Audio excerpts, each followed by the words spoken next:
नमस्कार, मैं हूं शुभम और आप लोग देख रहे हैं अपना पसंदीदा प्लेटफॉर्म गोल्डन बिहार। तो आज के इस वीडियो में हम लोग बात करने वाले हैं कि एक स्टेज शो करने के लिए कितना रुपए चार्ज करते हैं भोजपुरी के सुपरस्टार एक्टर्स। जी हाँ, आज के इस वीडियो में मैं आपको बताऊंगा कि एक स्टेज शो करने के लिए कितना रुपए लेते हैं भोजपुरी के सुपरस्टार सिंगर्स। आज का ये वीडियो बहुत ही इंटरेस्टिंग होने वाला है, तो वीडियो को बिना स्किप करे लास्ट तक देखिएगा। और हमारे चैनल पर फर्स्ट टाइम विजिट कर रहे होंगे तो हमारे चैनल को सब्सक्राइब करके बेल आइकन को पर जरूर प्रेस कर लीजिएगा ऐसे इंटरेस्टिंग वीडियो देखने के लिए। चलिए बिना आपका टाइम लेते हुए आज के इस वीडियो को शुरू करते हैं। तो चलिए सबसे पहले बात कर लेते हैं गोलू राजा की। जी हाँ, गोलू राजा भी भोजपुरी इंडस्ट्री के बहुत ही अच्छे सिंगर हैं। गोलू राजा भोजपुरी इंडस्ट्री में ज्यादातर स्टेज शो करने के लिए जाने जाते हैं। जी हाँ, गोलू राजा को स्टेज शो स्टार भी कहा जाता है। गोलू राजा के भी लाखों करोड़ों में फैंस हैं। तो वहीं अगर बात कर लिए कि गोलू राजा अपने एक स्टेज शो करने के लिए कितना रुपए चार्ज करते हैं, तो मैं आपको बता दूं कि गोलू राजा अपने एक स्टेज शो करने के लिए 80 से 90 हजार रुपए तक चार्ज करते हैं।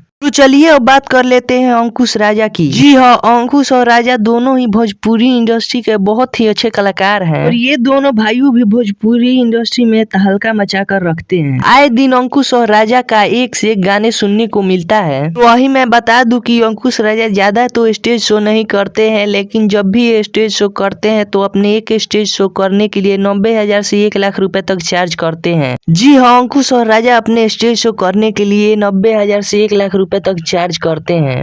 तो चलिए अब बात कर लेते हैं रितेश पांडे की। जी हाँ, रितेश पांडे भी भोजपुरी के जाने माने कलाकार हैं। रितेश पांडे भी भोजपुरी इंडस्ट्री में आए दिन एक से बढ़कर एक गाने देते हैं। तो मैं आपको बता दूं कि रितेश पांडे भी ज्यादातर स्टेज शो नहीं करते हैं, लेकिन ये अपने एक स्टेज शो करने के लिए 1 लाख से 1,20,000 रुपए तक चार्ज करते हैं। तो चलिए अब बात कर लेते हैं अरविंद अकेला कल्लू की। अरविंद अकेला कल्लू भी भोजपुरी इंडस्ट्री के बहुत ही अच्छे कलाकार हैं और ये भी भोजपुरी इंडस्ट्री में आए दिन एक से बढ़कर एक गाने देते हैं। तो मैं आपको बता दूं कि अरविंद अकेला कल्लू भी भोजपुरी इंडस्ट्री में ज्यादातर समय अपने गाने और फिल्म में देते हैं और ये स्टेज शो बहुत कम ही करते हैं। तो वही अगर बात कर ली जाए कि अरविंद अकेला कल्लू अपने एक स्टेज शो करने के लिए कितना रुपए चार्ज करते हैं, मैं आपको बता दूं कि अरविंद अकेला कल्लू अपने एक स्टेज शो करने के लिए 1,20,000 रुपए से लेकर 1.5 लाख रुपए तक चार्ज करते हैं। तो चलिए अब बात कर लेते हैं भोजपुरी के ट्रेंडिंग स्टार कहे जाने वाले खेसारी लाल यादव की। तो मैं आपको बता दूं कि खेसारी लाल भी भोजपुरी इंडस्ट्री में बहुत ही मेहनत से सफल हुए हैं और ये भी अपना ज्यादातर टाइम फिल्म और गाने करने में देते हैं। ये भी बहुत कम ही भोजपुरी इंडस्ट्री में स्टेज शो करते हैं। तो वही बात कर लीजिए कि खेसारी लाल यादव अपने एक स्टेज शो करने के लिए कितना रुपए चार्ज करते हैं, तो मैं आपको बता दूं कि खेसारी लाल यादव अपने एक स्टेज शो करने के लिए 1.5 लाख रुपए से लेकर 3 लाख रुपए तक चार्ज करते हैं। जी हाँ, खेसारी लाल यादव अपने एक स्टेज शो करने के लिए 1.5 लाख रुपए से लेकर 3 लाख रुपए तक चार्ज करते हैं। तो चलिए अब बात कर लेते हैं भोजपुरी के पावर स्टार कहे जाने वाले पवन सिंह की। पवन सिंह भोजपुरी के वन ऑफ द बेस्ट सिंगर कहे जाते हैं। जी हाँ, पवन सिंह भोजपुरी के नंबर 1 सिंगर हैं और पवन सिंह के गाने सुनने के लिए पब्लिक पागल रहती है और पवन सिंह भी अपने ज्यादा समय फिल्म और गाने करने में देते हैं।